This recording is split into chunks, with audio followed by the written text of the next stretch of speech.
Immediately it was 12 midnight. Toki walked into her bathroom. Her eyes gazed at the mirror beside her, only for her to see her hair transform into moving snakes. Toki screamed and collapsed on the floor. In the heart of Lagos Island stood the Strand Temple, the most popular and most coveted hair salon in the entire city of Lagos. Its marble floors gleamed and its glass doors sparkled. Ifeoma Okoro, popularly known as the Hair Witch of Lekki, was the CEO of the Strand Temple. She had hundreds of apprentices as customers kept beaming in and out of her hair salon. Her fingers moved like spells. Her scissors danced like daggers. Celebrities bowed at her feet. Politicians begged for appointments, and influencers credited her with their glow-ups. But beneath her flawless makeup and honeyed smile laid something more fascinating. Ifeoma Okoro was once an ordinary woman who owned a local hair salon. But how she rose to fame and acquired a luxurious hair salon was a mystery people were unable to uncover. Toki Ajayi arrived at the Strand Temple. Toki Ajayi was a fast-rising Instagram influencer with over 5 million followers. Toki has often read good reviews about the Strand Temple online. So that morning, Toki Ajayi arrived at the hair salon with her Benz. Immediately she entered the salon, her jaw dropped as her eyes flashed through the crystal chandeliers, the luxury hairs, the cameras, and the expensive artworks on the walls. Toki was definitely certain that this was the best hair salon so far, perhaps even better than what she read online. Toki immediately turned on her cameras and started doing a live video. She wanted to show her fans how luxurious the hair salon was. Toki walked to the reception, where she wrote down her personal information. She also walked to the cashier and made payment with her credit card. Payment before services was the #1 rule in the Strand Temple. Toki was given a VIP treatment as per what she paid for, which meant that Ifeoma Okoro herself was the one to attend to her, not her apprentices. Toki entered the VIP room. The walls were a bit indigo, lined up with mirrors that shimmered even without the light. The edges of the mirrors were designed with golds. She sat on a soft couch, situated in the middle of the room, sipping a cup of hot coffee, which she was served by the salon bartender as she waited for the chief hairstylist. After some minutes, Ifeoma Okoro walked in, a tall, dark, elegant woman with slightly beautiful curves, perhaps in her early 30s, wearing beautiful, flawless makeup, long, silky hair, a body-fitted dress, and the cutest smile. Toki couldn't stop but admire her beauty. She was more beautiful than the picture she saw online, Toki thought to herself. Ifeoma, welcome to the Strand Temple, Ifeoma Okoro said to Toki with a smile as sweet as honey. I'm Toki Ajayi, Toki replied with a smile as they exchanged handshakes. The receptionist reported that you want to install a frontal wig, Ifeoma said to Toki with a voice as soft as dew.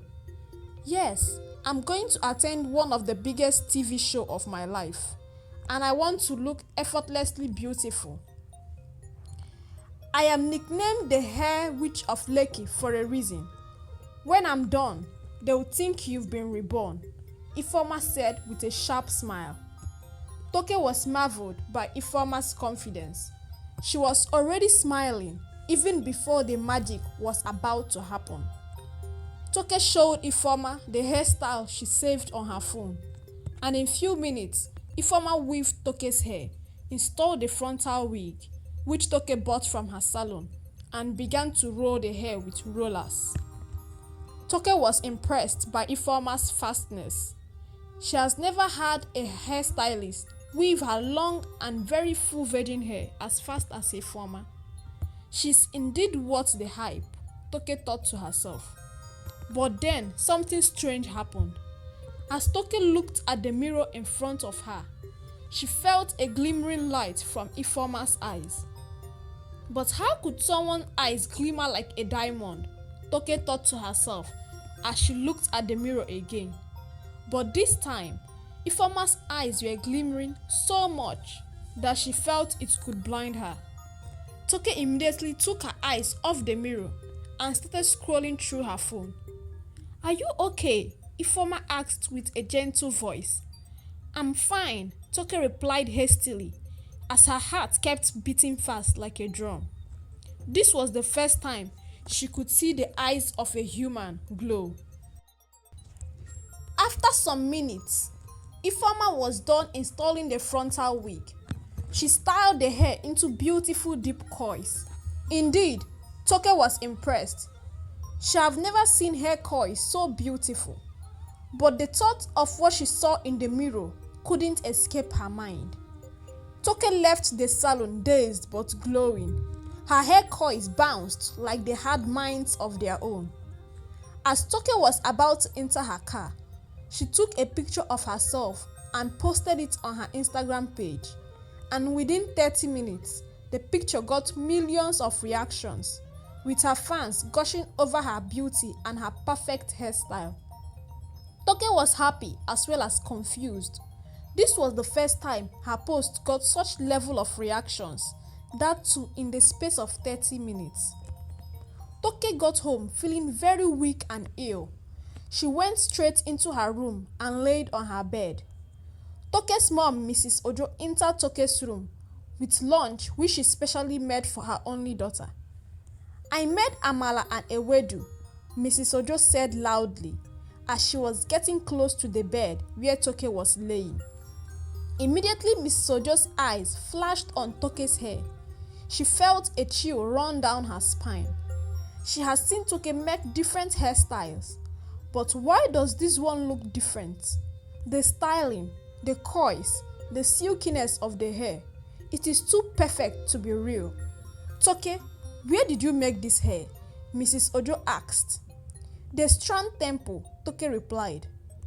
"I'm not comfortable with this hair," Mrs. Ojo said with a sharp voice. Immediately, Toki remembered Ifeoma's glimmering eyes in the mirror, but she didn't know how to explain to her mom. She was too confused to understand what she saw in the mirror. So Toki replied by saying, "My fans love the hair. Don't you like the style?" "It is not about the hairstyle. I'm just not comfortable with the hair. Anyways, sit up and eat your lunch," Mrs. Ojo said. Toki, who was feeling very weak, sluggishly sat up and started eating her lunch. But before she could eat half of the lunch, she started vomiting. Mrs. Ojo screamed, grabbed her phone, and called their family doctor to come over. After some minutes, the doctor arrived. He ran several checkups on Toki, but still couldn't discover the cause of Toki's illness. The doctor took Mrs. Ojo outside and he said to her, "Medically, your daughter is okay. I think this is a spiritual problem." Mrs. Ojo immediately remembered her uneasiness when she saw Toki's new hair. The doctor prescribed drugs for Toki, hoping it would help her feel better, but it didn't work. In the Strand Temple, Ifeoma Okoro began making incantations and chanting strange words inside a secret room in her hair salon, which all her apprentices and workers were forbidden to enter. Every day, Ifeoma Okoro makes dark incantations in this secret room, draining the lives of her customers and making them return to her hair salon again and again. Toki couldn't attend the TV show because of her sickness, so her manager arranged for Toki's friend Bella to attend the show on her behalf. Bella was also an Instagram influencer, but she wasn't as famous as Toki. Bella was raised in a very religious family. She never joked with prayers. The next morning, Bella for her first time went to the Strand Temple to style her hair and have her makeup done for the TV show she was going to attend on Toki's behalf. Her makeup artist was out of town, so she decided to go to the Strand Temple. Immediately Bella entered the hair salon. She knew that something was definitely wrong. Her entire body was covered with goosebumps. This was something she experiences whenever she is in an evil place. Bella met the receptionist, who asked her to wait in the VIP room for Ifeoma Okoro since she was a VIP customer. "My madam herself will attend to you," the receptionist said to Bella with a smile, and Bella left for the VIP room. Bella waited patiently for Ifeoma, and after some minutes, Ifeoma Okoro entered the VIP room. Immediately Bella saw Ifeoma. She felt chills run down her spine. It felt as if a demon was standing before her. Indeed, a demon was standing before her. "I'm Ifeoma, your hairstylist," Ifeoma said to Bella with a voice as smooth as honey and a smile more dangerous than a weapon. Bella didn't utter a word. She only returned a fake smile. "My receptionist said you want to install a frontal wig and also do your makeup," Ifeoma said to Bella with a very sweet voice. "Yes," Bella replied sharply. "Let me go and get the frontal wig you ordered from the storeroom," Ifeoma said to Bella and left. Bella was getting restless. She couldn't help but feel that something was wrong. Bella quickly prayed silently in her mind, and she could hear a voice from inside of her telling her to follow Ifeoma Okoro. But Bella was doubtful. What if she's not what I think she is? How will she feel if she finds out that I'm spying on her? But on a second thought, Bella decided to follow Ifeoma. In the secret room, Ifeoma was holding an earthen pot in her hands and chanting strange words. Bella could hear Ifeoma's voice very clearly, but she couldn't understand what she was saying. This time, Ifeoma transformed into a human snake and continued making dark incantations. Bella summoned courage and opened the door. Bella was astonished. The creature she saw was so terrifying, a human snake. Bella screamed with all the strength in her. Her voice was so loud, it alerted everybody in the hair salon, including the apprentices and the customers, and they all ran to the secret room to know what was happening. Everybody was shocked as well as scared to see Ifeoma Okoro in the form of a human snake. Ifeoma quickly transformed into her normal self and ran out of her hair salon, tearing her clothes, laughing and roaming the streets of Lekki. Of course, she defied the rules given to her by the priestess, which states that no one should see her in the form of a human snake, or else she will run mad. At home, Toki's health got better. She was no longer feeling weak. Mrs. Ojo was happy to see her daughter strong again. The news of Ifeoma Okoro's madness spread across the internet, as people couldn't believe that Ifeoma Okoro, the famous hair witch of Lekki, was indeed a real witch. Toki, Mrs. Ojo, and others thanked Bella for being smart and saving them from Ifeoma's evil clutches. Indeed, we should be careful of places we visit, and we should always be prayerful. If you enjoyed this story, then please like, share, and subscribe to my channel for more interesting stories like this. And don't forget that this story was brought to you by Folktale Delight.